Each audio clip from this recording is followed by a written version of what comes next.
Well, first of all, thank you all for being here today. I think most of you probably know decisions have been made with regard to the 3 officer-involved shooting cases that have been charged and pending in the office. Before I begin with my remarks, I want to make sure that all of us are respectful of the families of the individuals that lost their life. Remember, there is a 15-year-old boy that lost his life, a 60-year-old man who was mentally ill who lost his life, and a 40-year-old man who was a father and a husband. These families are grieving. This decision that has been made is difficult. No matter what this office does or says, these families are forever changed. Having said that, I want to first go through the process that this office went through, and then I will tell you the decisions that we've made in these 3 cases. There was a team of lawyers in this office, 7 lawyers that were gathered. We spent hundreds of hours reviewing the case file in each of these cases, and we reviewed it independently. So we looked at one case first. All 7 of us sat down and reviewed the facts, reviewed the dash cam, body cam, whatever evidence was available. And then we proceeded and did that with each of these 3 cases. The team of 7 lawyers that I had on this case are lawyers from all variety of backgrounds. There are some defense lawyers that reviewed the case. One was a judge advocate general in the military. We had lawyers that have experience in the AG's office and state government and prosecutors. All told, we have 160 years of experience that we're reviewing independently each of these 3 cases. In addition to the independent factual review that the office made, we enlisted and retained an expert to review these cases. Again, it was an independent review of each case on their facts. Once the expert reached a decision, and the expert, I guess I should explain that, the expert we hired was a use of force expert out of Oklahoma who did his independent review. The expert reviewed all the material that had been gathered during the investigation, so body cam, dash cam, interview reports, and reports from the police department that were gathered as a result of the investigation. Once Mr. Chapman finished his review of the case, then he issued reports to us about what his belief was and whether or not it was a justifiable use of force or an excessive use of force. And again, the expert has no ties to Oklahoma. That was an intentional decision made by this office to make certain it was an independent review. In addition to reviewing the facts of the case, in addition to reviewing, having an expert review of the evidence in the case, we reviewed Oklahoma law. There's a specific statute, specifically 21 OS section 732. It's an Oklahoma statute that is entitled Justifiable Deadly Force by Officers. That statute sets forth the groundwork and the law that we have to file in evaluating whether an officer has used excessive force or the force that he used was justifiable. That law basically says that if a suspect is trying to escape or evade arrest, and the suspect is believed to have committed a crime involving serious bodily harm or the threat of serious bodily harm, force, even deadly force, can be justifiable. The statute also says that if an officer reasonably believes the force is necessary to protect him or herself from serious bodily injury or to protect somebody else from serious bodily injury, then deadly force can be justified. In addition to that, some of you may or may not know, but the Oklahoma Court of Criminal Appeals recently issued a decision in the state of Oklahoma versus John Mitchell. It's a case out of Kay County. It was issued, the opinion was issued in June of this year. That case gave us guidance about how the Court of Criminal Appeals is going to view and interpret 21 Section 732, which is the justifiable use of force statute. Based upon that law, guidance from the Oklahoma Court of Criminal Appeals, our experts' independent review of the case, and our evaluation of the facts, we have reached decision in each of the three cases. And let me just put a fine point on the review process again. I mean, I told you who was involved in that. There were 7 of us with 160 years of experience as trial lawyers. But we spent hundreds of hours in reviewing the facts in each of these 3 cases. We had 2 and 3 meetings where we would sit down in this conference room and go over body cam footage or dash cam footage and ask questions. So I want to put a fine point on this. This is not just a quick spur-of-the-moment decision. This was a very difficult, very fact-intensive decision and review.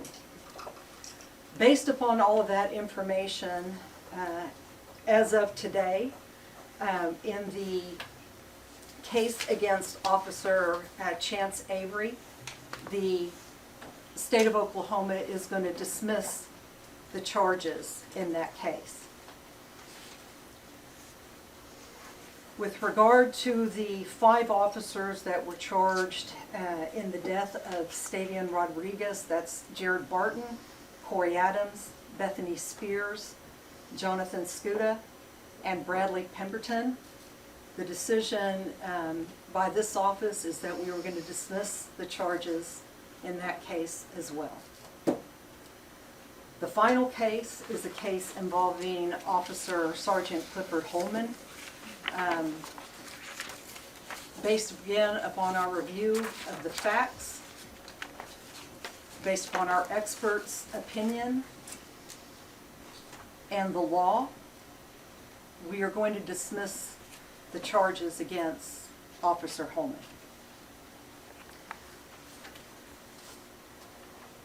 That is the decision that's been made. Those cases will be dismissed without prejudice. And I think it's important for each of you to know, moving forward from this point forward, anytime that there is an officer-involved shooting where a death results, those cases are going to be presented and investigated by the grand jury.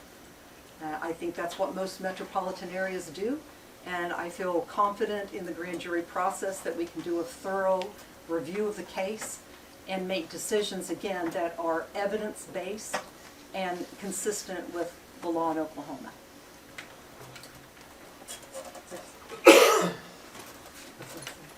Oh, without prejudice. Michael Fry is correcting me. I think I said without prejudice. Those cases are going to be dismissed with prejudice. My mistake, sorry. And with that, are we... How did you prepare in advance? Did you prepare at all by telling anyone in the community? So last night I spoke with the wife of Christopher Poor and advised her. This morning, beginning at 9 o'clock, I met with Stavian Rodriguez's mother, and I met with the family of Benny Edwards and advised them. In addition to that, I met with community leaders from the Northeast side and advised them of the decision, and again, the reasons, how we came up with this decision. That was fact-based and based upon this statute and guidance from the Oklahoma Court of Criminal Appeals. Can you generally characterize those discussions with the family, what those were like? Awful. Can you, you said reviewing everything, you determined that these cases fell within the justifiable use of deadly force as outlined in 21 Section 732. Let's take the Edwards case in particular. Sergeant Holman, Edwards had a knife, he charged somewhat toward officers. He turned and ran, and he was running away from Sergeant Holman when Sergeant Holman fired what proved to be fatal rounds into his back. Mr. Prater, your predecessor who filed the charge, said that at the moment at which those shots were fired, Mr. Edwards did not pose a threat to the officers because he was running away in a parking lot. You obviously determined differently in your opinion. Please explain why. Well, part of it is in consultation with an expert. I don't think an expert on the use of force had ever been retained in those cases to evaluate the facts and look at it frame by frame, which is what our expert did. In addition to that, as I stated under 21 OS 732, it states specifically that officers who are effecting an arrest on someone who is trying to escape an arrest and who has or has attempted bodily injury, a police officer can use deadly force, and that force would be justified based upon those factors. So I don't know what review of 732 was done, but in our review of it, and believe me, we've had much discussion in this office about that. And I think it's fair to point too that Mr. Edwards came at Sergeant Duroy once with a knife, and he was contained and the issue was de-escalated. Sergeant Smith got there, and then when Officer Holman arrived, they did use non-lethal force in an attempt to try to de-escalate the situation. When Mr. Edwards was hit in the face with pepper spray, that's when he charged, and in all fairness, he got within about 4 or 5 feet. We've done measurements of the parking lot and the distances. I mean, that's one of the things our expert reviewed. He got within 4 or 5 feet of Sergeant Duroy before he made the sharp left turn. But again, reviewing Oklahoma law, when somebody, even a fleeing felon who is has threatened bodily injury, officers can use excessive force. So just to be clear, and I'm so sorry, just real quick. So you don't view the facts of the case to be different than Mr. Prater did. You view the statute that exists, meaning that those officers should not and could not be prosecuted as a result. Right, and our expert. I mean, we relied heavily on our experts. How much did you pay the expert? What was the You know, terms I of don't that know contract? that that's really relevant here, but we can talk about it. Yes, 2 questions. One, you said that the use of force expert was from Oklahoma, but he's from earlier, but he's not. I just wanted to clarify that. No, and if I said that, that's a misstatement on my part. He's from Okay. California, Okay, just wanted to clarify that. outside of Oklahoma. And then, as far as the Stavian Rodriguez case goes, I know that was, we have the video, we've seen that so many times. Police talked about a furtive movement. Was that something that the use of force expert also saw? And that was his, I guess that's what he used as far as that it was improper use of force in that case? Well, the expert determined that it was a justifiable use of force. Because he had committed the crime or that he had No, moved? I think that. I think it was one, I mean, I tell young people all the time, when you are meeting with an officer, rightfully or wrongfully, maybe a stop that you don't think is fair, you have to follow the directions of the officers. And in this case, the officers were yelling at Stavian to get on the ground, and he wasn't getting down. And so then he reached for the weapon with his right hand and dropped that and then did the action here. And I think our expert believed that those not following orders and not getting on the ground and making this movement, the officers were in fear that he might have a second gun and then use deadly force. Ms. Behenna, let me ask a couple of clarifying things. You said grand jury. You're talking about multi-county grand jury, Yes, not impaneling a separate Oklahoma County grand jury. I think that's right. You talked about your panel. Was it lawyers from this office? Yes, sir. And that was you and 6 others. Yes, sir. And the use of force expert, they have a lengthy background in law enforcement. Do you think that may have led to a bias? Actually, I looked diligently to find a use of force expert that was not what I considered tied too closely to law enforcement. There aren't a lot of use of force experts in the United States, and one of the reasons we landed on Mr. Chapman was because he did not. What was the So, terms of the circling- engagement with Mr. Chapman? We can talk about that offline. I'm not Okay. sure that that's relevant here. I mean, I want David to be Behenna, respectful of the families as well. Circling back to the charges, if the statute changes, can charges be refiled? These will be dismissed without prejudice, or with prejudice. Jesus, I said Which it means, twice. which means Sorry. no. Which Right, means no. so I'm just clarifying for our audiences. So why is it that all three cases are being dismissed with prejudice? Well, because the investigations are complete. So normally what happens is you can dismiss a case with prejudice if you think that there's some more work that can be done. Or we might be able to get a witness to flip later on. The investigation is complete here. And so, again, I mean, my heart goes out to the families, it does. And I think it's important for there to be finality on this piece and not drag them out for another 2 or 3 years, or maybe 5 years. Who knows if there's going to be a change in the statute? What was your message to the activists in the Northeast community? To listen and to understand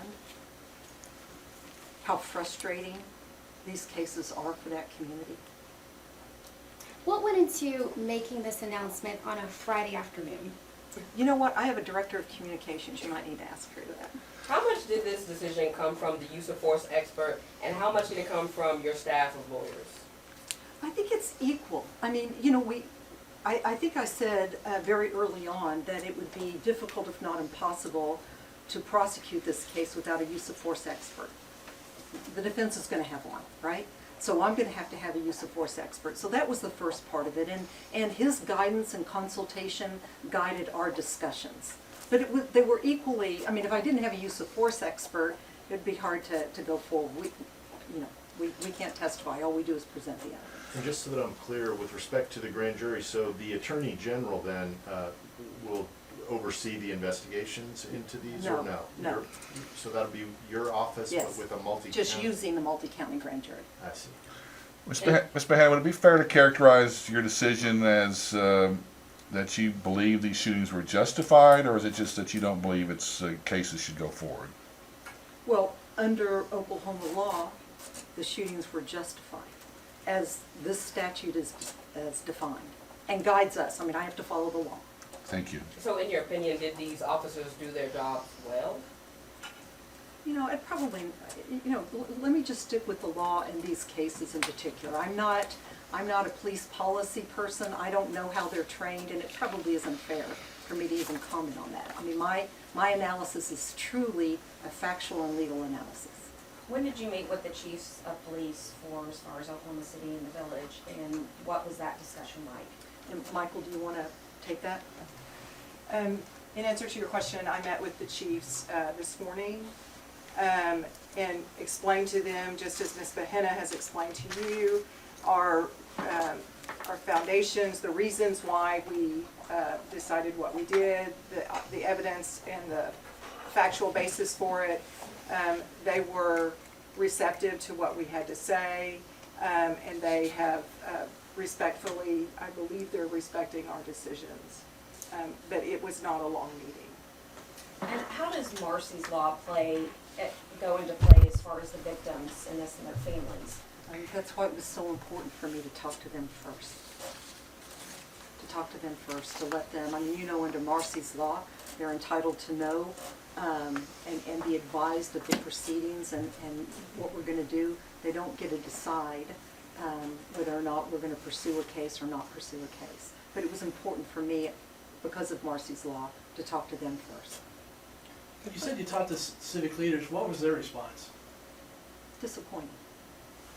Are you afraid that we might have protests now? I mean, we've had protests before over decisions made, and that's why we had a big powwow of community leaders. But now it almost seems like we're back to square one in some events. I hope not. I mean, I'm hoping that the community, even the community on the northeast side, understands that this was a factual and legal analysis. And that's what guided our decision here. So is there an immediate next step into, for instance, extending an olive branch to the community to keep the line of communication open as we move forward? You know, I think the office tries to do that every single day. I mean, we've had 2 community events on the northeast side, handing out trigger lock devices to people that have firearms. We did that on Juneteenth. We did it recently last weekend on the south side. So I am mindful of the fact that I need to listen and hear the community and their concerns and be involved in the community. So we will continue to do that. Keith, my chief investigator, my mission to Keith was to stay in communication with the northeast side so that we hear if they have concerns. I want to know about it. And so we'll continue to do that. Ms. Behenna, if I could ask you, earlier this week, I think it was 2 days ago, it looks like your office also dismissed the manslaughter charges facing an individual named Howard Barnett, who was a bail bondsman who forced his way into a hotel room on Thanksgiving Day in 2020. And those charges were dismissed, I believe let me make sure I get it right, I'm not sure whether it says with or without prejudice, but I was wondering if you might be able to address what the determination was in the Barnett case. Okay, I'm not prepared to talk about that today. Let me just stay focused on these officer-involved shootings. Just to clarify the age, you had mentioned earlier that Christopher Core was 40, but I've seen previous reports that he's 49. That's right. Okay. I'm sorry. No, all Thank good. you Just for want to make sure. correcting me. Yeah. But are you familiar with the Barnett? I mean, did you make that decision, or was that handled? Was the expert engaged on that? Like, how I'll did? It's the talk to same you. week. It's 48 hours ago. I'll talk to you offline about that. This press conference is to talk about the officer-involved shootings. Did you talk with the Northeast leaders about the Barnett case? Did that come up? Is there anything else? Thank you, Ms. Behenna. Thank you. Thank you.